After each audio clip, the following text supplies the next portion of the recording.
The 1970s were a decade of bold experimentation in the auto industry, but not every gamble paid off. Some cars ended up being complete flops, with strange designs, poor performance, and laughable features that made them stand out for all the wrong reasons. These vehicles weren't just bad, they were outright goofy and often unreliable, leaving owners frustrated and confused. Here are the 13 worst and goofiest cars from the 1970s, from around the world. You won't believe how some of these bizarre creations ever hit the road.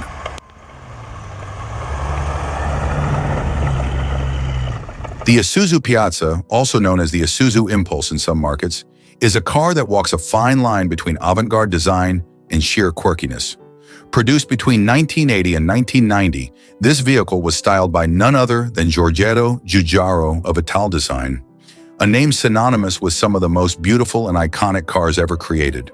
But despite its prestigious design pedigree, the Piazza ended up looking more awkward than elegant, earning it a reputation as a car that tried to be futuristic, but somehow missed the mark. At first glance, the Piazza's design elements were striking, if not entirely cohesive. Giugiaro's signature style is evident in the sharp, angular lines and wedge-shaped profile, reminiscent of his work on the Lotus Esprit and DeLorean DMC-12. However, where those cars achieved a sleek, balanced look, the Piazza veered into the territory of the peculiar. Its long, sloping hood, coupled with a short rear deck, gave it proportions that felt slightly off-kilter. The car's body seemed too long for its wheelbase, giving it an awkward stance that made it look perpetually hunched, like a cat about to pounce but unsure of its footing. One of the most distinctive features of the Piazza was its pop-up headlights, a hallmark of 1980s automotive design. While pop-up headlights are often seen as a cool, retro feature today, their implementation on the Piazza felt more like an afterthought. The headlights sat too high on the car's front end, giving it a bug-eyed expression when they were up. When retracted, they left an odd, recessed area that disrupted the flow of the front fascia. It was as if the car couldn't decide whether it wanted to be sleek or playful, resulting in a design that straddled both but mastered neither. Adding to the car's quirky appearance was the rear-end styling. The Piazza featured a sharply angled hatchback design with a wraparound rear window that looked futuristic but also slightly awkward. The rear lights were narrow and stretched across the width of the car, a design choice that might have looked cutting-edge on paper but felt disproportionate in execution. The overall effect was a car that looked like it was trying too hard to be different, a concept car that somehow found its way into production without the refinement needed to truly pull off its ambitious design. Despite its odd aesthetics, the Piazza wasn't without its merits. Underneath the unconventional bodywork, it was a reasonably competent car. It was powered by a range of engines, including turbocharged versions that delivered respectable performance for the time. The handling was also notable, thanks to input from Lotus, which helped tune the suspension in later models. The Piazza offered a sporty driving experience that belied its awkward looks, making it a bit of a hidden gem for enthusiasts willing to look past its eccentric exterior. Inside, the Piazza continued its futuristic but quirky theme. The dashboard featured a digital instrument cluster in some versions, complete with early electronic displays that were cutting-edge for the 1980s.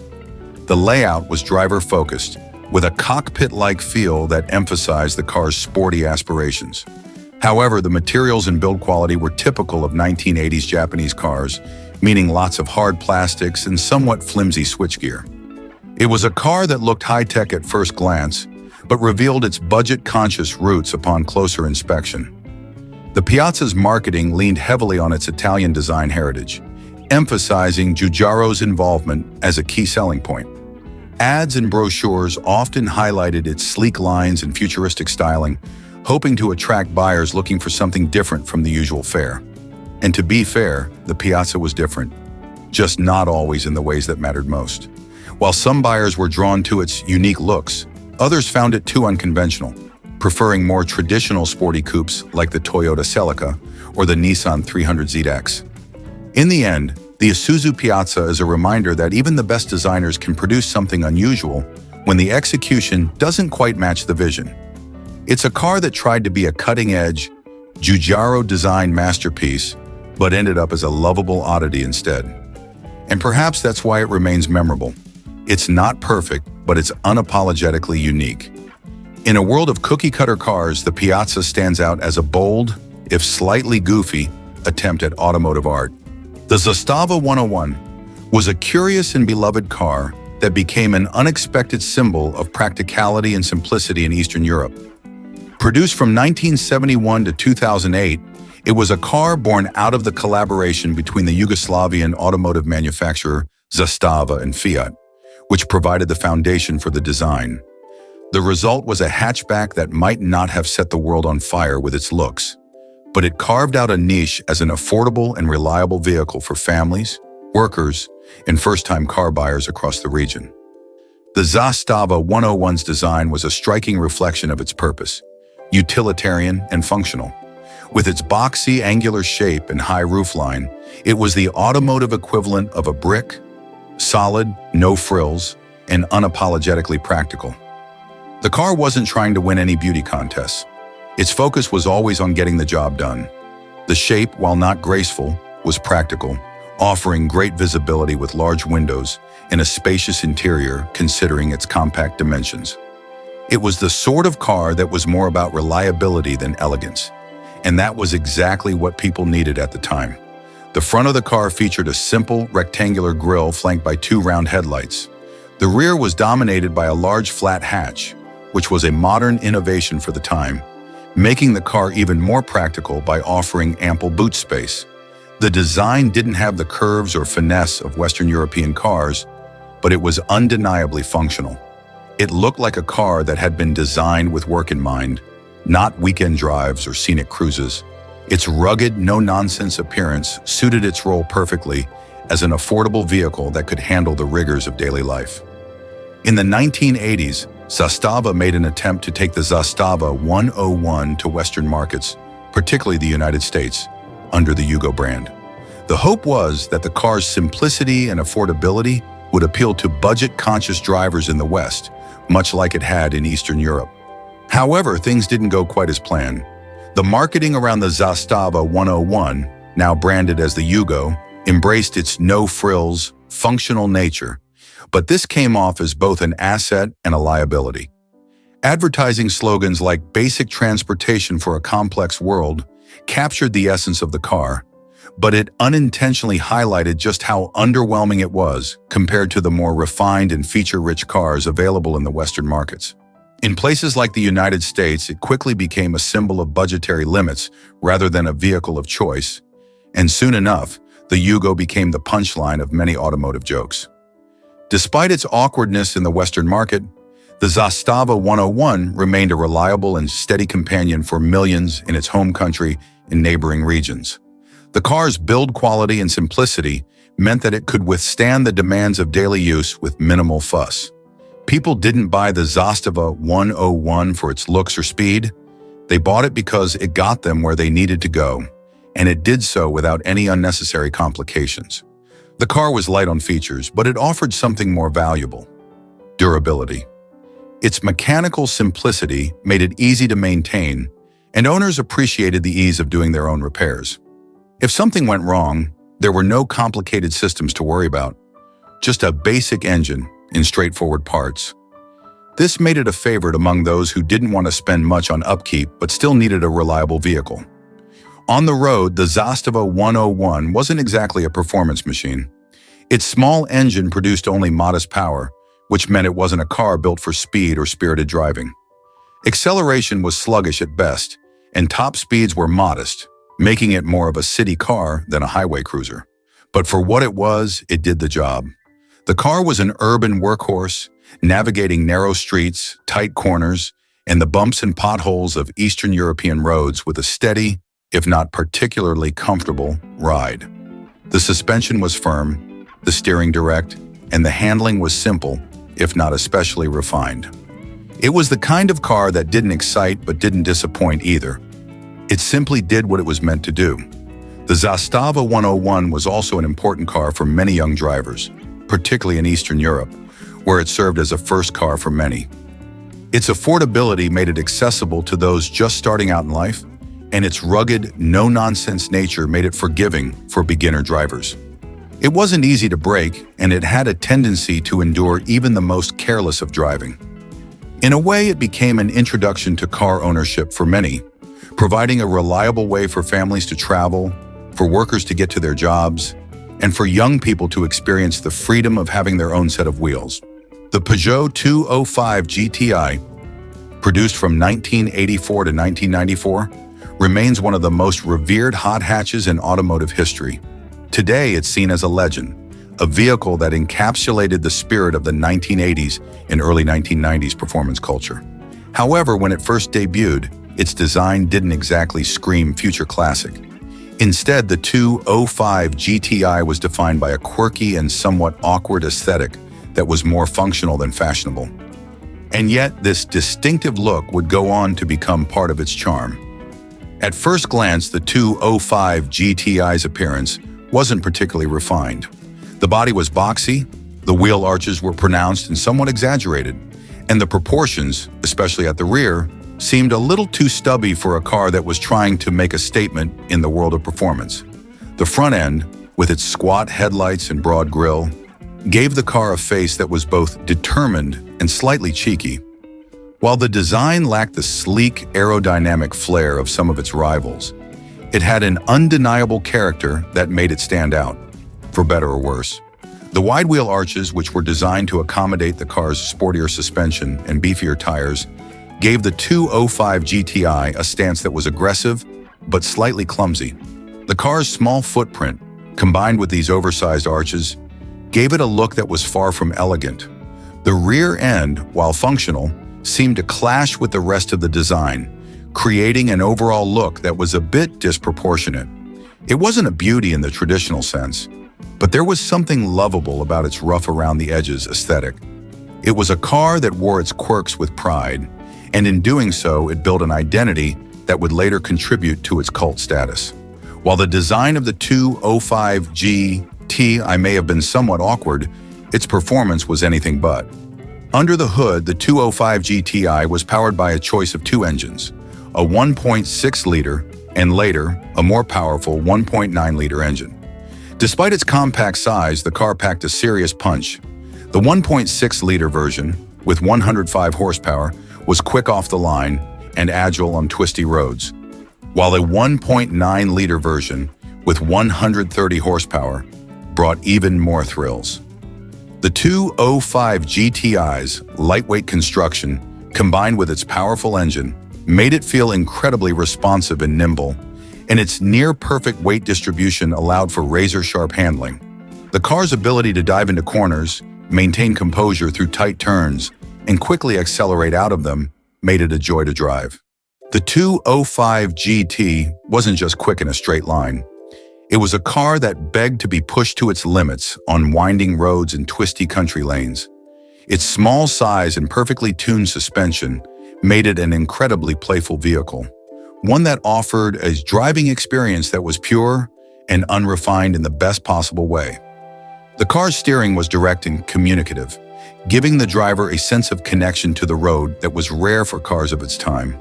Every corner felt like an opportunity to test the limits of grip, and every acceleration felt like a victory, no matter how small. It was a pocket rocket that delivered pure, unfiltered driving pleasure. And yet, despite its undeniable performance, the Peugeot 205 GTI's design remained a bit of a head-scratcher for some. The car's eccentricities, including the aforementioned wide arches and its somewhat clunky rear end, became part of its identity, but they also made it difficult for some to fully embrace. While other cars of the era, like the VW Golf GTI, offered a more polished and sophisticated look, the 205 GTI had an almost DIY vibe, as if it was built by enthusiasts for enthusiasts, rather than by a major manufacturer aiming for mainstream appeal. This unusual mix of looks and performance gave the car an almost cult-like following, with fans who appreciated its unpolished character and exhilarating driving experience. In many ways, the Peugeot 205 GTI represented the idea that looks could be deceiving. Its awkward, boxy appearance may have made it look less refined than some of its competitors, but its performance was nothing short of spectacular. It taught us that a car doesn't need to be a visual masterpiece to be unforgettable. Sometimes it's the imperfections, the wide wheel arches, the stubby rear end, the rough edges that make a car stand out. The Peugeot 205 GTI wasn't about showing off or trying to be something it wasn't. It was about being honest with its performance, its styling, and its purpose. The 205 GTI became a symbol of the hot hatch era, a time when driving was about passion and excitement rather than simply getting from point A to point B. The car's no-nonsense attitude and raw driving pleasure turned it into an icon that transcended its goofy design. It wasn't a perfect car by any means, but it was a car that offered something special, a connection between the driver and the road that was pure, thrilling, and genuine. The Cadillac Cimarron, 1982 to 1988, was one of those cars that, when you look back, makes you scratch your head and wonder how it ever made it to production. As a luxury compact sedan, it was marketed as Cadillac's foray into the more affordable end of the market, aimed at younger buyers who wanted the prestige of a Cadillac badge without the hefty price tag of the brand's traditional luxury models. However, the Cimarron's ambitious concept quickly unraveled, and instead of becoming a new luxury icon, it ended up being a cautionary tale in badge engineering gone terribly wrong. At its core, the Cadillac Cimarron was essentially a rebadged Chevrolet Cavalier, a compact, economy-focused car. To put it bluntly, Cadillac took the bones of a mass-market vehicle and slapped on its upscale logo in an attempt to create a luxury compact. The Cimarron came equipped with some additional features, like leather seats, upgraded trim, and an improved interior, but these were merely surface-level touches that didn't do much to elevate the driving experience. What you ended up with was a car that, while better equipped than the Chevrolet Cavalier, felt hollow in comparison to the expectations one might have for a Cadillac. From a design standpoint, the Cimarron didn't exactly scream luxury. Its proportions were plain and unassuming, with a typical 1980s compact sedan shape that made it look like just another vehicle in a sea of similar models.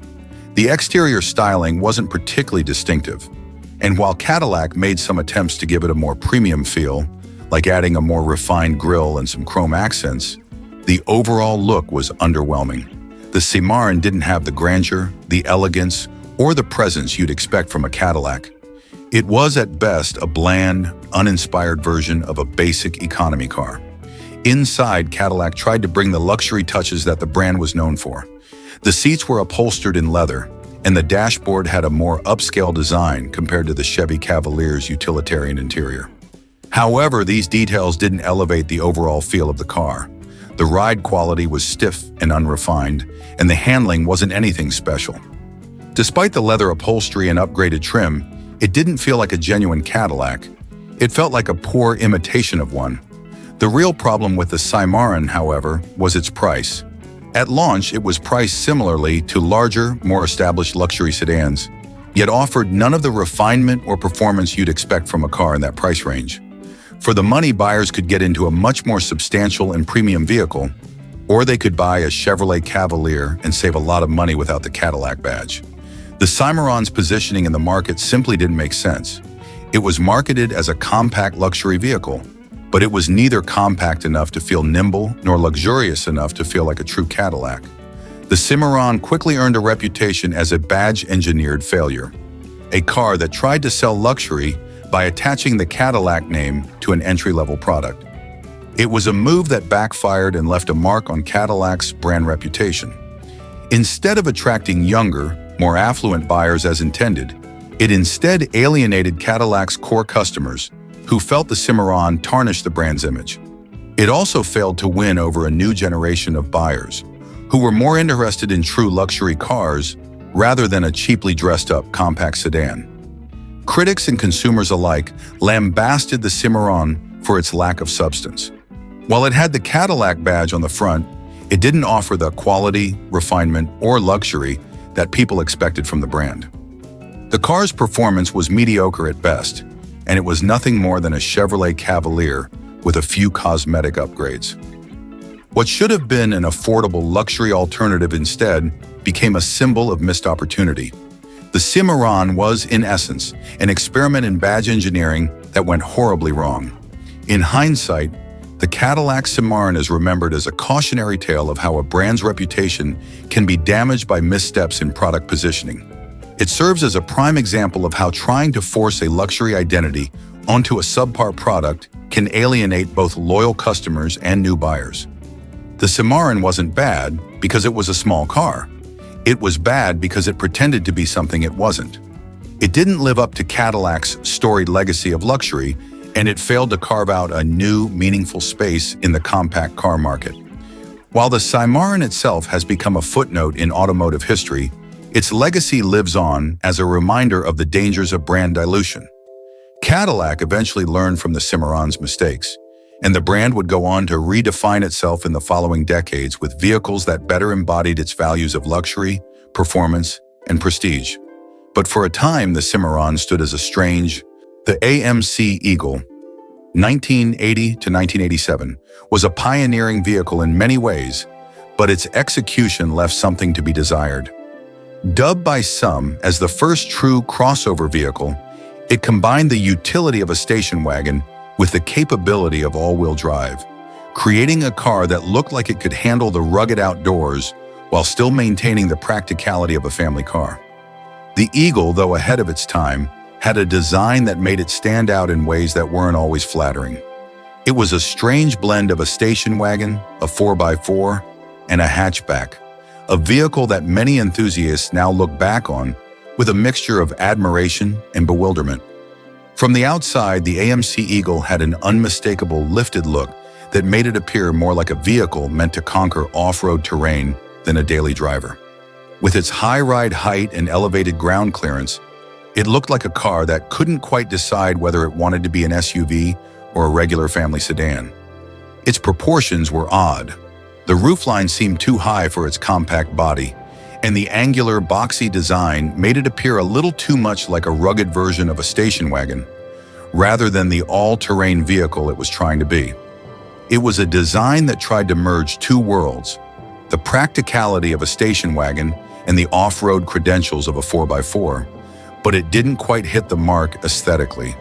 The Eagle's design was functional, but not exactly attractive. The front end was blunt and boxy, with a grille that felt more like it belonged on a work truck than a family car. The rear end was similarly utilitarian, with a hatchback that was clearly designed for cargo space rather than style. And then, of course, there was the high ride height, which gave it a very unique but odd stance. It didn't have the refined, sleek look of traditional station wagons, nor did it boast the rugged, muscular look of an off-road vehicle. Instead, it occupied an awkward middle ground that confused some buyers at the time.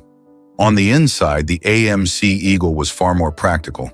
Its spacious cabin was designed to accommodate families and their gear, and the all-wheel drive system gave it the ability to handle light off-road conditions, which was a big selling point. With its higher ground clearance, it could tackle gravel roads, snow, and other rough terrains with ease, a feature that no other station wagon of its era could claim. For some, the Eagle was the perfect blend of utility and versatility, but others weren't so sure. It was a car that, in many ways, seemed to be ahead of its time. The concept of a crossover wasn't fully realized yet, and the design of the Eagle seemed almost too niche for mainstream appeal. Under the hood, the Eagle offered a selection of engines, including a 2.5-liter four-cylinder and a 4.2-liter six-cylinder, both of which paired with a 4-speed manual or automatic transmission. These engines weren't particularly powerful by modern standards, but they were enough to give the Eagle a solid, if unremarkable, performance. The all-wheel drive system, though a bit archaic by today's standards, was an innovative feature at the time, giving the car added traction and stability in adverse weather conditions. However, the vehicle's high ride height, combined with its relatively weak engines, meant that it wasn't exactly quick or agile. It was more about steady, dependable handling than blistering speed. The Waniri AMC Eagles. Goofiness lay not only in its unconventional design, but also in its ahead-of-its-time nature. In many ways, the Eagle was a prototype for the modern-day crossover SUV. It was an all-wheel drive vehicle with a higher ride height and the utility of a station wagon, long before the term crossover was even coined. The problem was that the market wasn't quite ready for a vehicle like the Eagle. It wasn't an SUV in the traditional sense, but it wasn't a regular station wagon either. As a result, it struggled to find its place in the marketplace.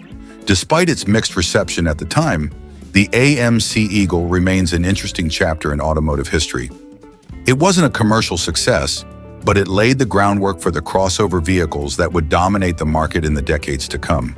Its design may have been quirky, and its performance may not have been earth-shattering, but it was a car that was ahead of its time in terms of combining off-road capability with the practicality of a family vehicle. The AMC Eagle may have looked odd, but it showed that the automotive world was ready for something new, something that bridged the gap between traditional sedans and the rugged off-road vehicles that were becoming more popular at the time. The Eagle's legacy, though overlooked during its production years, is evident today in the many crossovers and SUVs that followed. It was the precursor to a segment of the market that would explode in the 1990s and beyond. The DeLorean DMC-12 Cimarron, 1981 to 1983, is one of those cars that has transcended its rather humble origins to become a pop culture icon.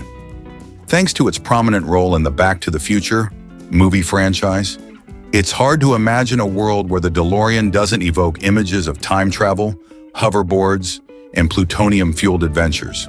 However, in the real world, the DeLorean was a much more underwhelming affair.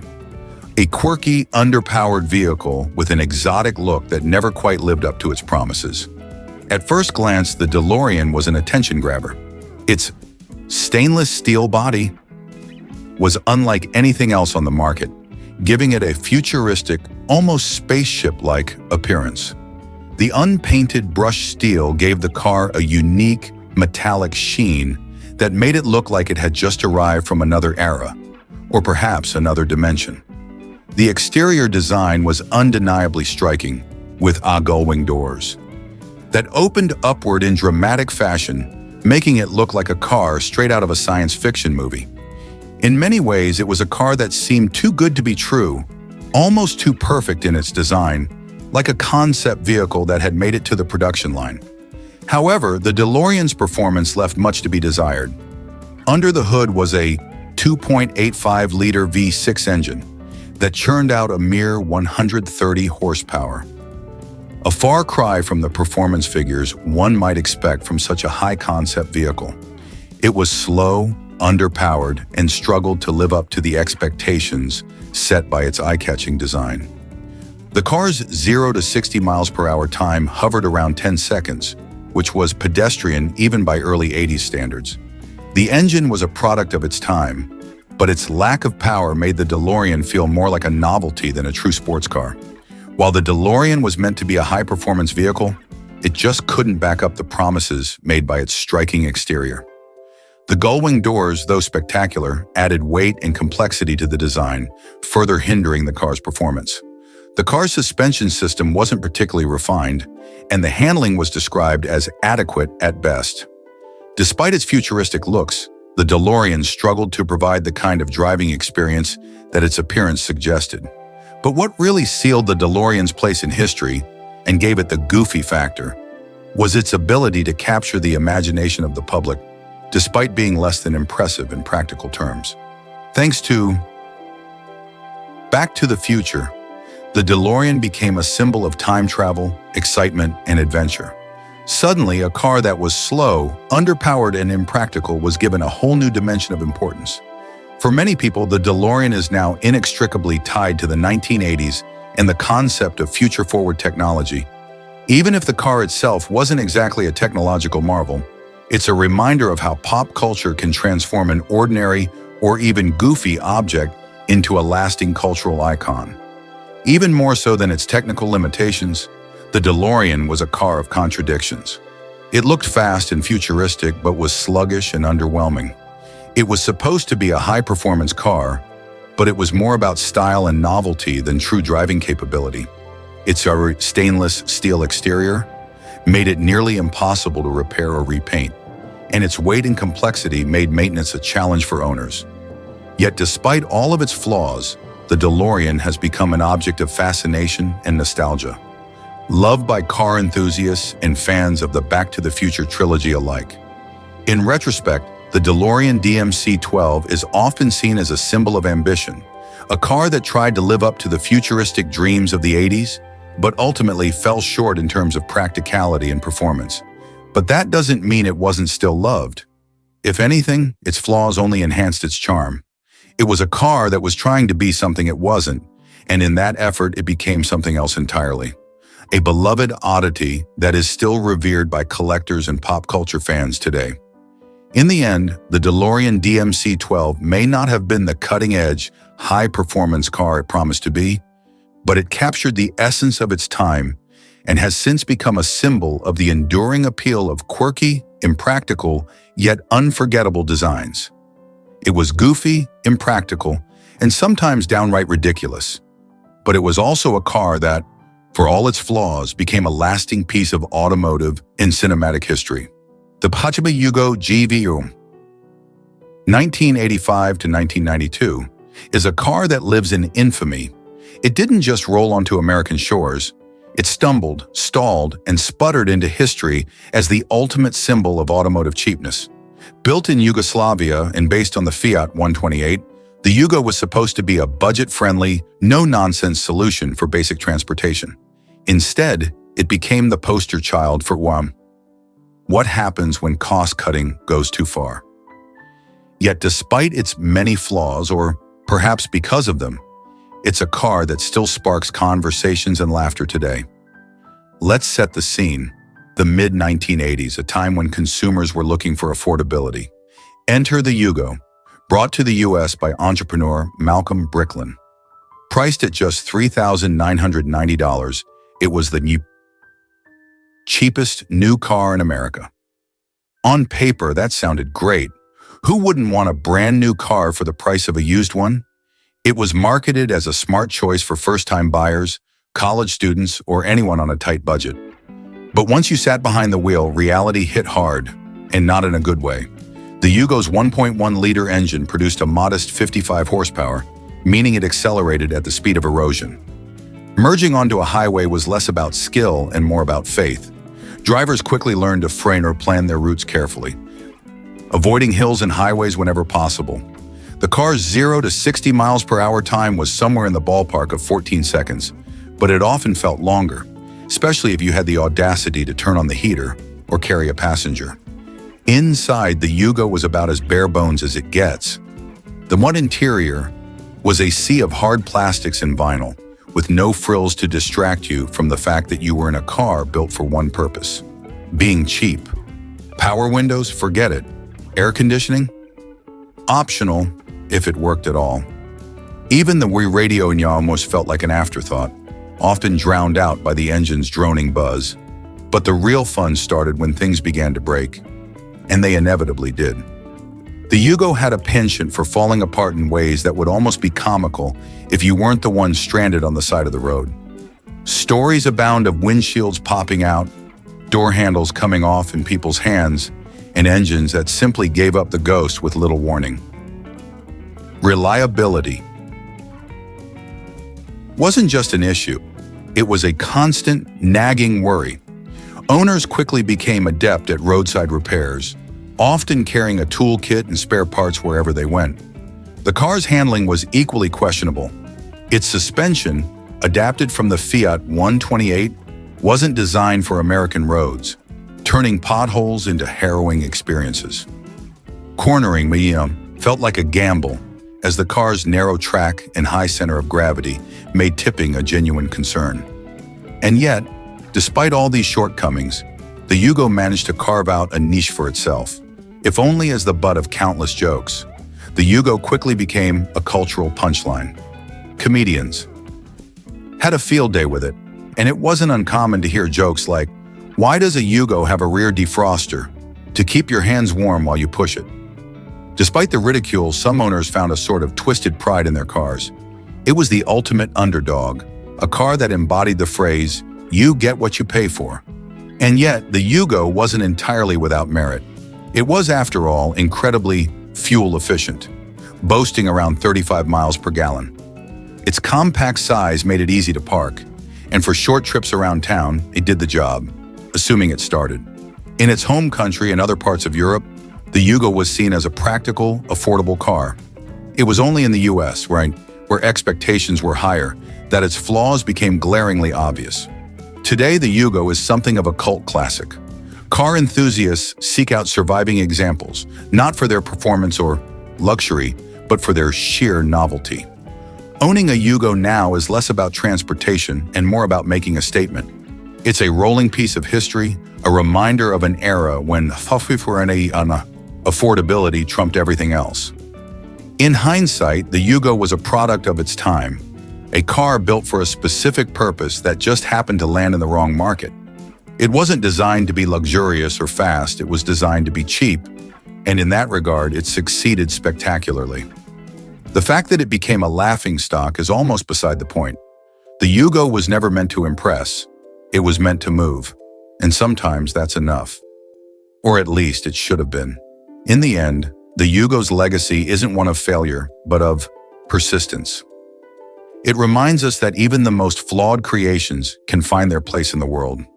It may have been goofy, underpowered, and unreliable, but it was also unforgettable. And in the world of cars, that's something money can't buy. The Subaru Brat, 1978 to 1987, is a vehicle that lives in a world all its own. It's not quite a car, not quite a truck, and not quite an SUV. It's a little bit of everything, and that's what makes it unforgettable, for better or worse. Born out of Subaru's desire to compete in the growing market for small, versatile utility vehicles, the Brat stands out not for its utility or power, but for its sheer quirkiness and daring to be different. It was a machine that didn't just think outside the box, it broke the box apart and built something entirely new with the pieces. The Brat was based on the Subaru Leonin, a modest little car known for its reliability and all-wheel drive capability. Subaru took that platform, chopped off the back, and added a tinny truck bed. But that wasn't enough. No, Subaru needed something more, something bold. Enter the infamous rear-facing jump seats in the bed. These weren't just for show, they were a clever legal loophole.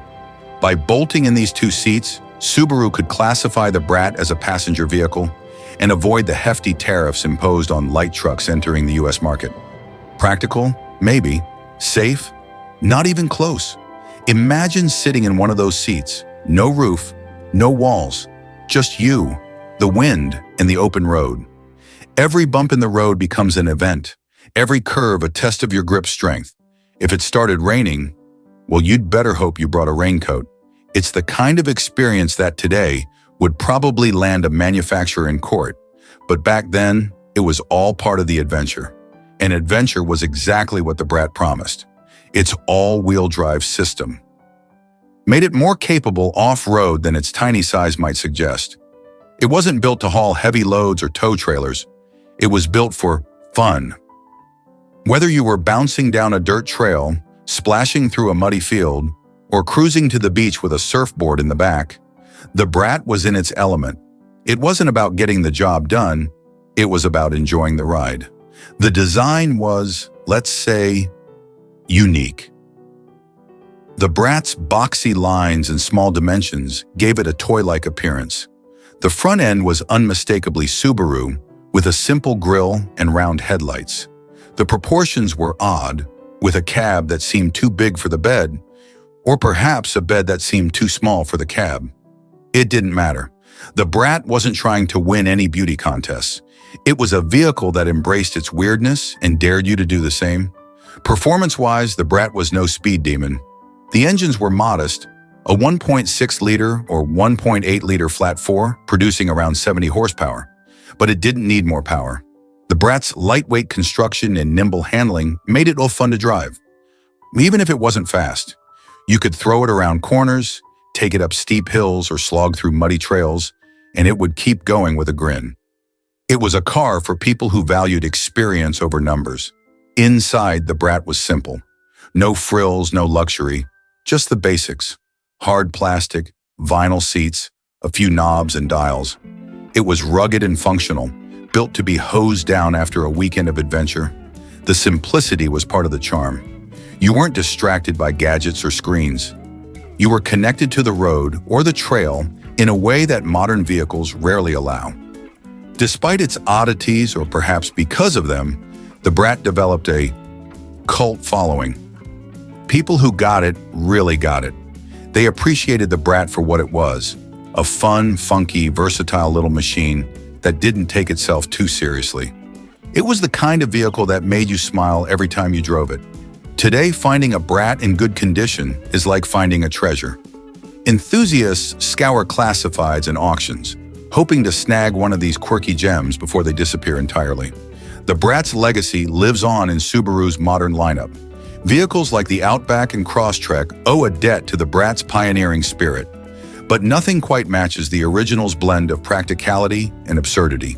The Brat was a product of its time, a time when car makers weren't afraid to take risks, to build something different, to have a little fun. Owning a Subaru Brat today is like owning a piece of history. It's a reminder that cars don't have to be serious to be special. They can be weird, wonderful, and utterly unique. The Brat was all of those things, and that's why it remains one of the most beloved oddities in automotive history.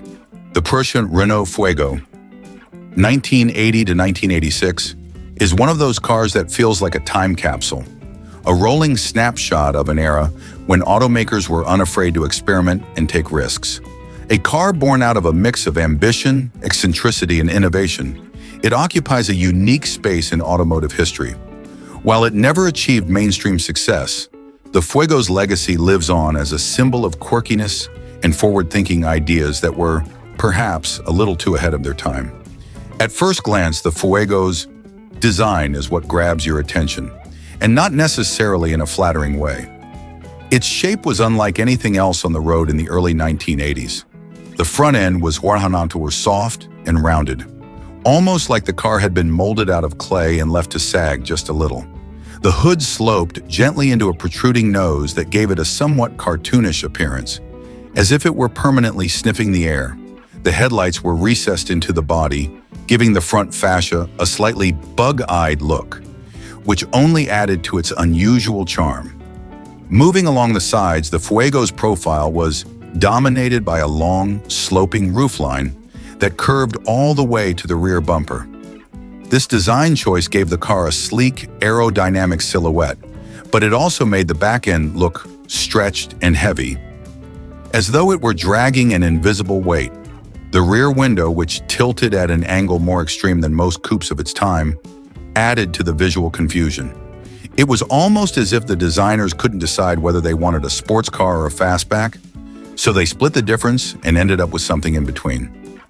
Despite these odd proportions, the Fuego's design wasn't entirely without merit. Renault was clearly trying to create a car that looked futuristic and modern, and in many ways they succeeded. The Fuego's wide stance and flared wheel arches gave it a sense of muscularity, even if it wasn't quite the aggressive sports car its appearance hinted at. The large wraparound rear glass also provided excellent visibility, a practical touch that many cars today could learn from. Where the Fuego truly stood out, however, was in its key technology and innovation. This was a car that packed features you wouldn't expect from a mass-market coupe in the early 1980s. One of the most notable was its keyless entry system, a novelty at the time. Imagine stepping up to your car, pressing a button on a remote, and having the doors unlock automatically, a feature that wouldn't become commonplace until decades later.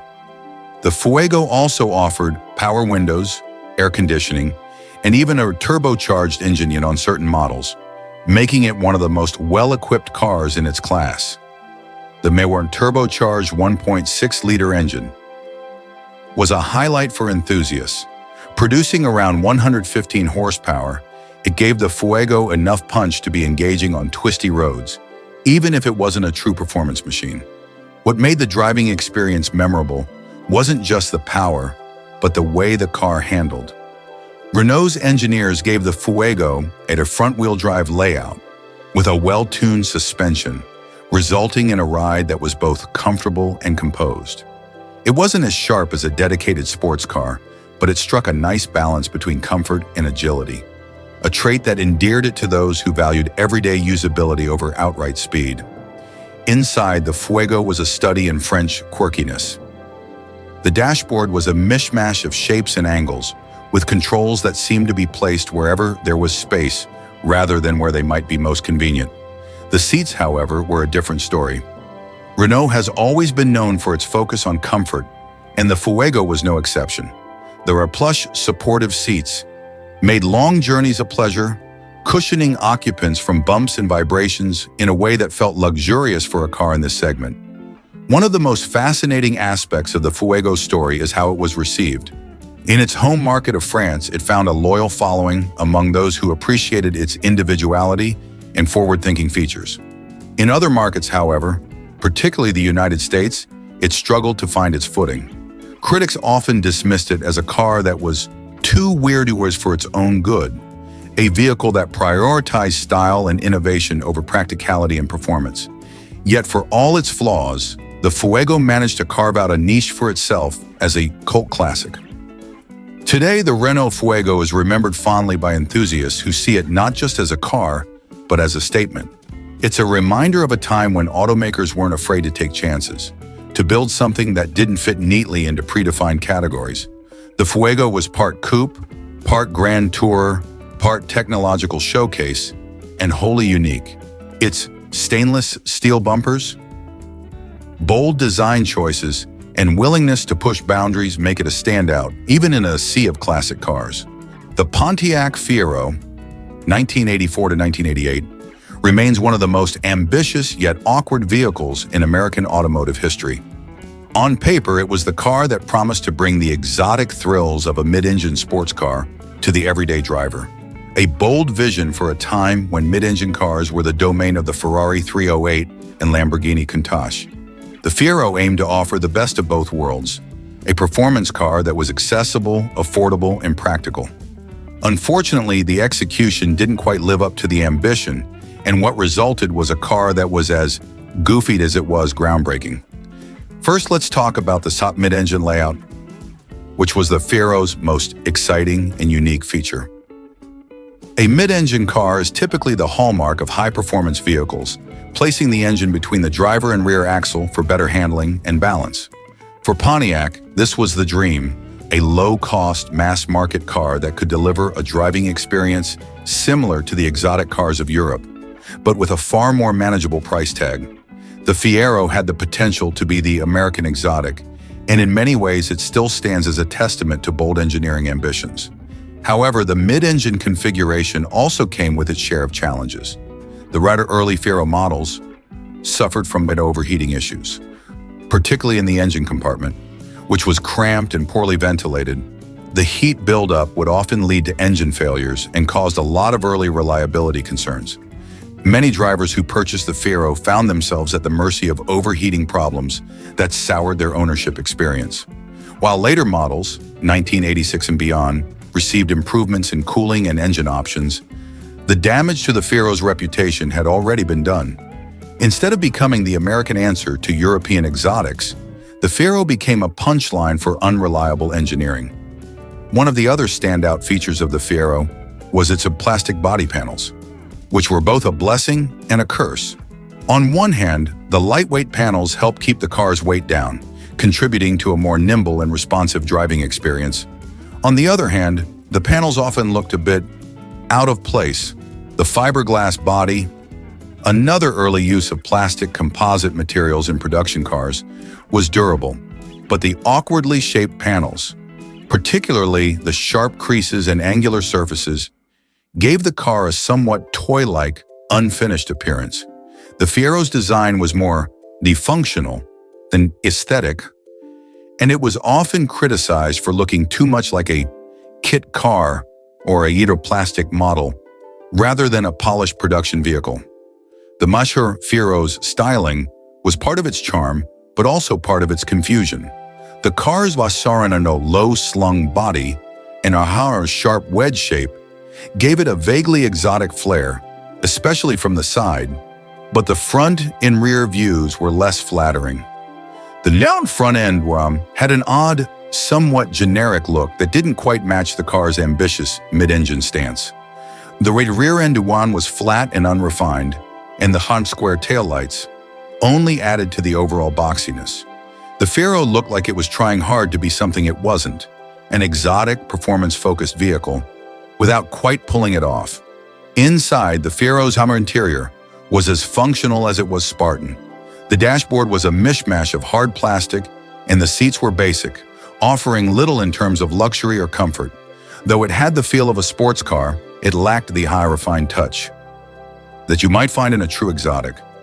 Still, the cockpit-style design did give it a driver-focused vibe, and the low seating position was one of the few things that actually delivered on the promise of a sports car experience. Driving the Fiero was, in many ways, a mixed bag. Performance-wise, it was reasonably quick, especially in the later models with the upgraded engines. The 2.8-liter V6, introduced in 1985, provided decent power, but it was far from the fierce acceleration you'd expect from a car that looked like it belonged in a performance magazine. Handling, on the other hand, was solid thanks to the mid-engine layout, and the car did have a fun, if not particularly thrilling, drive. The high ride quality of the Fiero wasn't exactly sports car stiff, but it wasn't luxurious either. It was firm enough to provide decent road feedback, but the more cheap materials in inside and basic suspension made it feel a bit underwhelming. Road noise could be excessive, and the cabin's overall plasticky feel made the experience seem more utilitarian than exciting. Yet the Pontiac Fiero still managed to carve out a niche for itself, especially in the Hummer enthusiast community. In many ways, the Fiero has become a cult classic, a car that's remembered fondly by those who appreciate it for what it tried to do, not just for what it actually achieved. For a time, it was a bold experiment. The Russian one, Bricklin SV1, 1974 to 1980, is one of those cars that, in hindsight, looks like a quirky experiment gone awry, an automotive oddity that could only have been born in the peculiar landscape of the 1970s. Created by Canadian entrepreneur Malcolm Bricklin, the SV1 was a bold attempt to blend high performance with safety, but its execution was, to put it bluntly, far from flawless. The result? A car that, despite its lofty ambitions, became known more for its goofy factor than its groundbreaking technology. The Suzuki SV1, or Safety Vehicle 1, was touted as a revolutionary car, one that would combine performance with a focus on safety in a way that no other vehicle had before. Malcolm Bricklin's vision was ambitious. He wanted to create a sports car that would protect its occupants from impact while still offering an exhilarating driving experience. To achieve this, the SV1 was equipped with reinforced safety features, including a strong fiberglass body, energy-absorbing bumpers, and an innovative roll cage design. The car was even fitted with gull-wing doors, which were intended not only for style, but also to improve crash safety by allowing for easier access in the event of a rollover. These doors were the car's most eye-catching feature, making the Bricklin stand out even when parked. However, the car's styling quickly became one of its most controversial aspects, the gull-wing doors.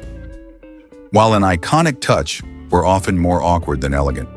The car's front-end design was blocky and heavy-handed, with a large, almost clumsy front bumper that made the car look more like a giant box on wheels than a sleek, sporty machine. From some angles, the SV1 resembled a shrunken Cadillac. The heavy styling wasn't sleek or aerodynamic, and it gave the car an oddly outdated look even when it was first released. Its rubbery bumpers, designed for safety, were a visual mismatch that added to the clunky aesthetic. In a time when aerodynamic designs or sleek styling were becoming more common, the Bricklin SV1 felt like it had taken a wrong turn straight into the 1960s. Despite its safety features, the build quality of the SV1 was another issue that worked against it. The car was assembled in a factory that wasn't particularly equipped to handle the complexities of high-end sports car production, and the result was a vehicle that suffered from poor fit and finish, mechanical issues, and reliability concerns. Customers found that despite the advanced safety technology, the SV1 didn't have the rugged durability or dependability that would have made it a worthy competitor to other sports cars. Problems with the motor Cimarron were particularly frequent.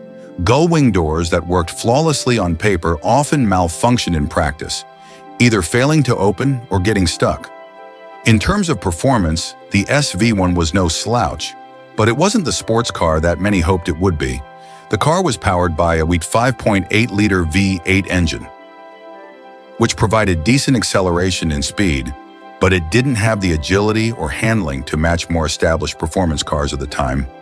Like the Corvette, the car's heavy build, due to its safety features and fiberglass body, resulted in a sluggish driving experience.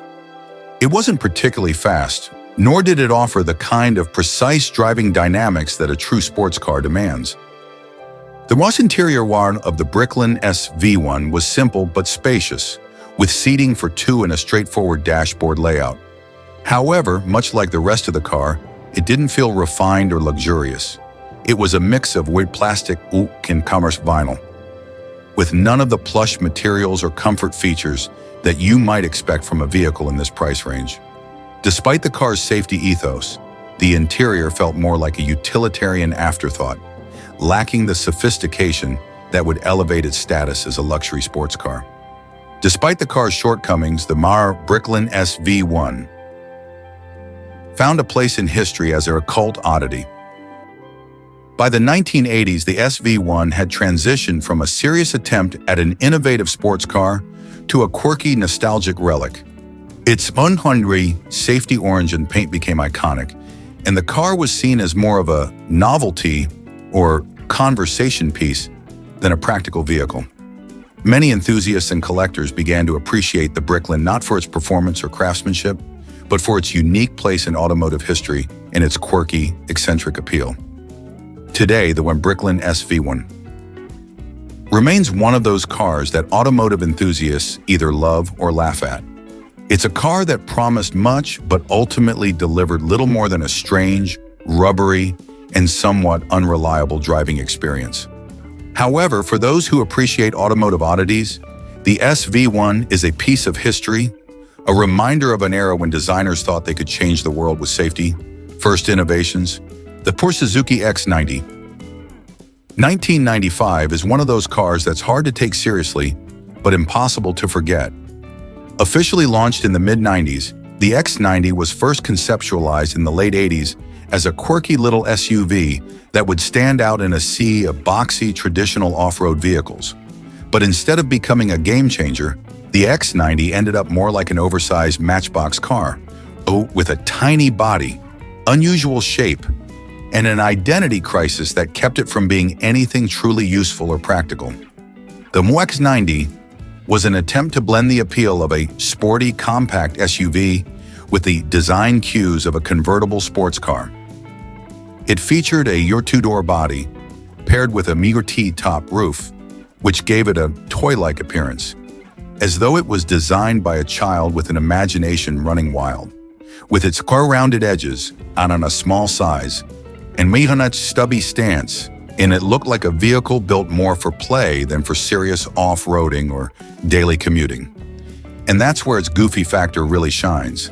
The X90 was supposed to be an SUV, but its proportions made it look more like a kid's toy car. It wasn't large enough to be taken seriously as an off-roader, and it wasn't sporty enough to be a performance vehicle. The X90's design was its most polarizing feature. The front end had a somewhat awkward, wide grin, while the rear was even more oddly truncated, like the car had been shrunken in the wash. The round headlights, and small grille, made it look more like a cartoonish interpretation of an SUV than a real, functional vehicle. The T-top roof was a nice touch, adding an element of fun, but it also contributed to the sense that the car didn't know whether it wanted to be an off-road vehicle, or a Euro convertible sports car. What made the X90R even more goofier was its size. It was an AML with dimensions closer to a compact car than a traditional SUV. In fact, it looked like a child's version of an off-road vehicle, which was only enhanced by the 120 wheels and low ride height. Though the car was marketed as a miniature SUV, it wasn't practical for serious off-road adventures. While it had the high ground clearance and all-wheel drive system that gave it SUV aspirations, it lacked the necessary size and ruggedness to be effective off-road. It was essentially an oversized toy truck that could drive on streets but wasn't much use on anything more than a dirt path. The interior of the X90 was similarly quirky. There wasn't much to it, as the car was intended to be small and lightweight. It was designed for more two passengers, with little in the way of luxury or comfort features. Their dashboard was plain, and the seats were basic, giving the car a utilitarian feel. The lack of space made it a cramped ride for both the driver and passenger, adding to the feeling that this was less of an SUV and more of a compact, funky roadster. In terms of performance, the X90 Ram was powered by a modest 1.6-liter engine, which wasn't exactly thrilling. The car could manage some basic off-roading, but with only 95 horsepower, it wasn't going to conquer any serious terrain. It was more suited to city streets and light trails rather than anything requiring true four-wheel drive prowess. The suspension was tuned for comfort rather than handling, making it more of a casual ride than an off-road beast. It felt more like a playful commuter vehicle than anything you'd want to take into the wild. Despite its goofy design and lack of performance, the Suzuki X90 gained a small but devoted following of enthusiasts who appreciated its eccentricity. It became a cult car, celebrated for being one of the weirdest vehicles ever produced by Suzuki. The X90 was never a mass-market success, but it became a memorable oddity in the automotive world, a symbol of the strange ideas that emerged in the 1990s when automakers were experimenting with crossover concepts. Today, the Suzuki X90 is a nostalgic relic of the 1990s, often remembered for its quirky, toy-like appearance and its strange positioning in the SUV market. It never found a large customer base, but for those who own one, it remains a charming example of automotive experimentation. It's one of those cars that people either love for its squishy weirdness or want to dismiss as a failure. But it's hard to deny that it stands out in automotive history. The X90 is proof that sometimes the most memorable cars are the ones that are strangely lovable in their oddity, no matter how impractical or goofy they might seem. The Aston Martin Lagonda, 1976 to 1990, is one of those cars that, when you look back, is as much a curiosity as it is a symbol of automotive ambition. Known for its futuristic design and overly complex technology, the Lagonda was an attempt by Aston Martin to push the boundaries of what a luxury sedan could be. But while its design and technology were groundbreaking for the time, they were also awkwardly ahead of their time, making it one of the goofiest luxury cars to ever roll off the production line. The Lagonda's design immediately stood out as something unlike anything else on the road in the late 1970s and 1980s. With its rich, sharp, wedge-shaped profile, low-slung body, and angular lines, the Lagonda looked like it had been lifted from a sci-fi movie set, rather than a luxury showroom. It was a car that looked more suited to space travel than to cruising along the streets of London or Los Angeles. The flat front grille and my square headlights gave it an almost alien appearance, while the rear end had a sloping, angular design that emphasized its futuristic aspirations.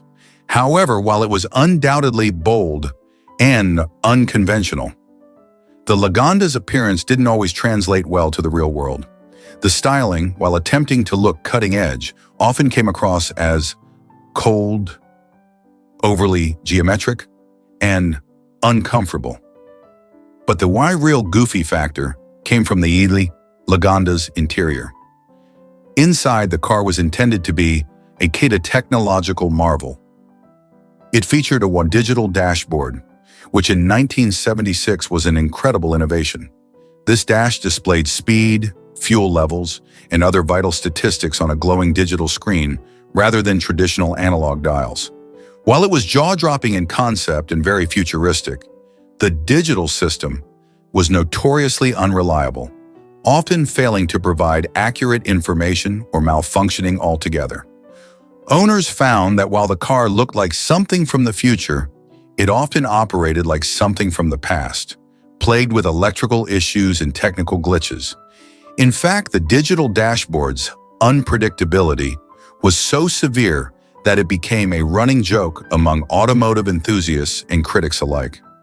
Rather than a sleek, modern interface, the technology became more of a hindrance than a help, and owners often had to resort to manual backup systems just to know how fast they were going. In addition to the digital dashboard, the Lagonda WAS boasted other advanced features for the time, like electronic climate control, adjustable seating, and an automatic window lift.